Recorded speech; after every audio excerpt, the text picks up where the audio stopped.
The government's response to Donald Trump's outrageous announcement has been woefully inadequate. Other world leaders have been prepared to say that what Donald Trump is proposing is wrong, it's illegal, and it would mean the end of international law. Donald Trump is talking about taking over another country, potentially with the use of force. Other countries and the United Nations have called it out for the clear illegal act that that would be, and Australia needs to do the same. Now, when other countries make similar aggressive statements, Australia is often among the first to call them out and call for international law to apply. We should do the same here as well. If other countries and the United Nations can make the very clear point that what Donald Trump wants to do is wrong and it is illegal and means the end of international law, then Australia should be saying the same as well. Now, on the hate crimes legislation, Anthony Albanese is letting Peter Dutton bring Trump-style politics to Australia and helping him pass it through the Parliament. What the government has done is totally unnecessary. At the start of this week, the Greens said very clearly, we support action on hate crimes and we support the bill that the government brought to Parliament. The bill could have passed the Parliament in its original form. It had the Greens' support, it had crossbench support, it could have got through. I mean, we know we need to take action. We need to take action on hate crimes, and the bill that the government brought forward struck the right balance. Now, Labor promised people before the last election that it would oppose minimum mandatory sentences. Even as recently as a few days ago, the Prime Minister was making the point that minimum mandatory sentencing is an attack on the independent judiciary and undermines the separation of powers. Now, Labor promised people before the election that it would oppose minimum mandatory sentencing. And then, late last night, simply because Peter Dutton asked for it, Labor agreed to everything that the coalition wanted. Now, Anthony Albanese is letting Peter Dutton write the laws of this country from opposition and bring Trump-style politics here to Australia.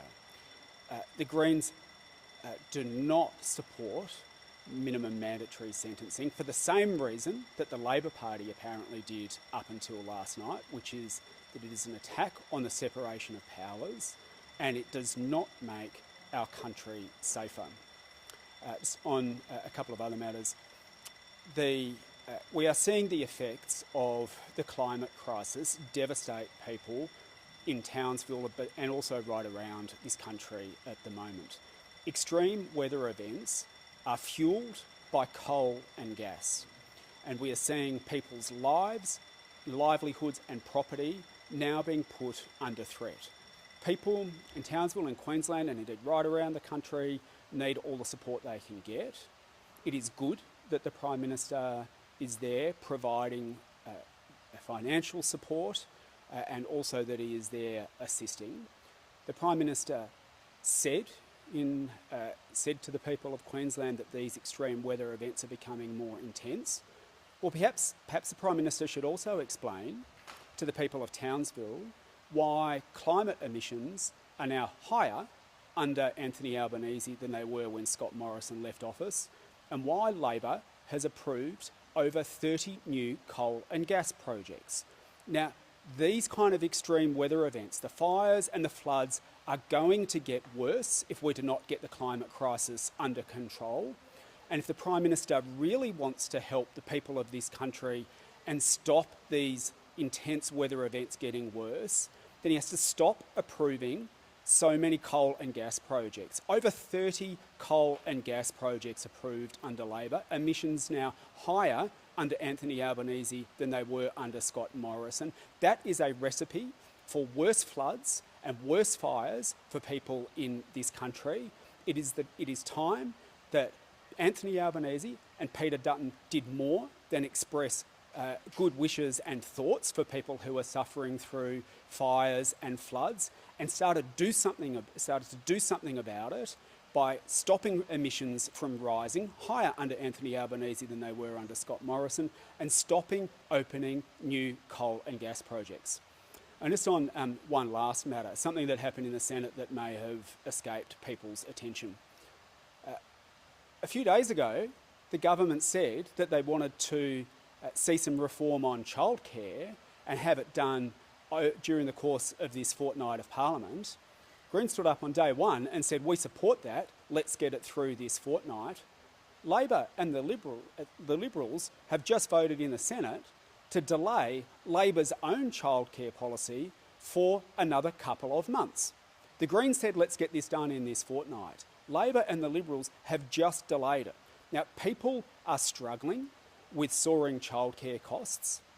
The move to get rid of the activity test for 3 days was a step in the right direction, and we wanted to see it passed as quickly as possible. Labor and the Liberals have just voted to delay it.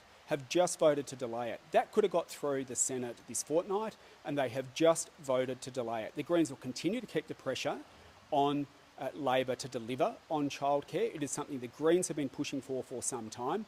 We thought that Labor was actually going to act on childcare in this sitting fortnight. It turns out that that was just a tactic to grab a headline, and they have instead teamed up with the Liberals to delay action on childcare, while the Greens will keep pushing for action.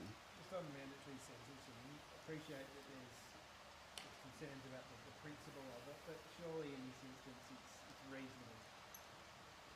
Well, what the Prime Minister said a week ago about Peter Dutton's plans for mandatory minimum sentencing still holds just as true today, which is that if those kind of laws are an attack on the separation of powers and the independence of the judiciary, there has been a long-standing principle in this country, backed by Labor right up until last night, that says you leave matters of sentencing to the courts because they are in the best place to decide, not politicians. Like, we all want to see stronger action on hate crimes, and the Greens, together with others across the Parliament, supported the government's legislation.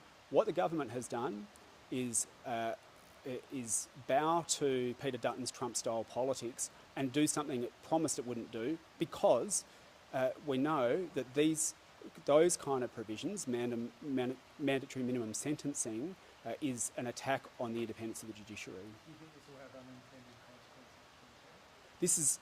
These provisions that were drafted by the government and Peter Dutton together, been rushed through the Parliament very quickly. We're very worried about unintended consequences, and also what it means for the removal of the independence of the judiciary. Mr. Bandt, can you give us an update on the negotiations over the Fish and Basin Australia property tax credits? Are those on the brink of being agreed to? They're going well, and as we've said from the beginning, we support the principle of that bill. We want to see support for critical minerals. What we've been doing is having a look over it to make sure that the bill does what it says on the tin, and we want to make sure that we get this right, because it's something that we know that Peter Dutton opposes. We want to make sure that it's put in place in a way that works and can't be undone by Peter Dutton. So the discussions are happening and they're going well. But that means you would like to see it pass if you can next week ahead of the potential election? Look, we've always said we would like to see support. We'd like to see support for critical minerals sooner, and we took a comprehensive platform to the last election, and we've been calling for action on this front for a while. So we're going into these discussions with goodwill. We just want to make sure the bill does what the government says it's going to do, and also that we ensure that it's something that can't be unwound by Peter Dutton.